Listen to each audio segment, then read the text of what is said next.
नमस्कार जय जगन्नाथ मुई से गाँवली बहु ममिता मुई स्वागत करुचे आपण मानकु मोर ए नुआ मिनी ब्लॉग रे।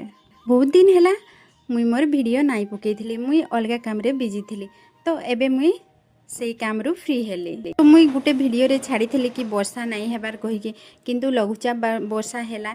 तो सेई वर्षा रे समस्ते तळी पकापुकी कले। तो आज आमे हाइब्रिड तळी पकेइलु। तो मुई चालली सब घरर काम सारी कि तली जेन जगार आम तली पकईथु माने आमर बाड़ी रे तली पकईथु।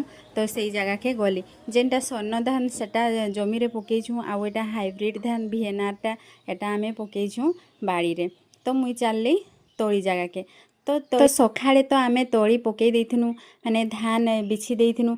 मते मो सासू कहिथिले कि तार उपरे माटी देइ देबो बोली, काहेकि ना माटी जदी नाइ देले माटी किबा खत दिया जाय, हेले माटी उपरे खत देले आहुरी सेटा ठीक रहे। तो माटी जदी नाइ देले वर्षा देले धान गाक धुई नै जिबा। मुई एटा से पाखरु माटी खुड़ी खुड़ी माटी झिटी देली। तापरे मुई काणा गली खत आनली, तार उपरे खत झिटी देली। खत देले टिके तळीटा शीघ्र हुए आ भल भी हुए, स्ट्रॉंग भी हुए। माने सार देवा जगह रे खतटा देले ही ठीक रहे। तो मुई सेई तळी उपरे माने सेई धान उपरे खत झिटी देली।